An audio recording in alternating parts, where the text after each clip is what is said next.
पूरा का पूरा देश हिल जाए ऐसी खतरनाक चीज हुई थी आज से 3 हफ्ते पहले, लेकिन दबा दी गई।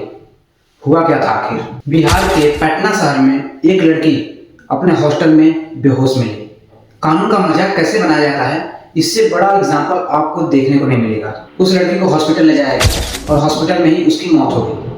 अब कमाल की बात तो ये है कि पुलिस का कहना यह है कि उस लड़की ने बहुत ज़्यादा नशा कर लिया था जिससे उसकी मौत हो गई।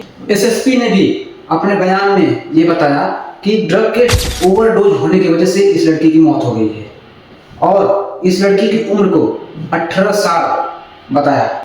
इस पॉइंट को याद रखना, आगे काम आएगा। अब आता है ट्विस्ट।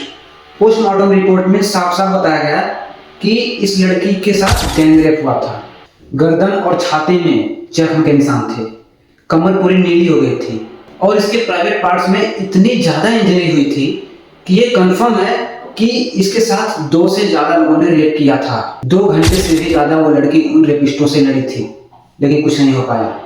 मेडिकल की पढ़ाई करने के लिए वो आई थी लड़की पटना, नीट एस्पिरेंट थी। उस हॉस्टल पर कोई एक्शन नहीं लिया गया था और जिस पुलिस वाले ने ये रिपोर्ट बनाई थी कि उस लड़की की मौत ड्रग के ओवरडोज की वजह से हुई थी, उस पर भी कोई कार्रवाई नहीं की गई।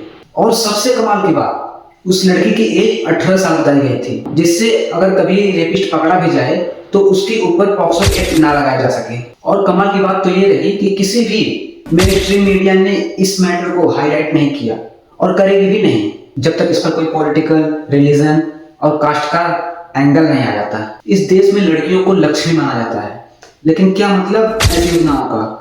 देश की बेटी, बेटी बचाओ बेटी पढ़ाओ, बचाना तो दूर की बात, हम सही से इन्वेस्टिगेशन तक नहीं कर पाए। अरे इस देश में ज्यादातर लोगों को तो ये भी नहीं पता होगा कि बेटी बचाओ बेटी पढ़ाओ केवल और केवल जागरूकता का मैटर है। बेटी बचाओ बेटी पढ़ाओ में कोई एक्शन नहीं लिया जाता। अथॉरिटी ने यहाँ तक कि इसको आत्महत्या तक घोषित कर दिया था। वो तो पोस्टमार्टम रिपोर्ट के बाद एक्शन लेना जाना शुरू किया गया है। और हमारी जो मीडिया है वो शंकराचार्य से जाके सवाल कर रही है कि आप पॉलिटिकल ओपिनियन क्यों दे रहे हैं? पहले आप अपना ओपिनियन तो दे दो इस मैटर पर, लेकिन फर्क नहीं पड़ता।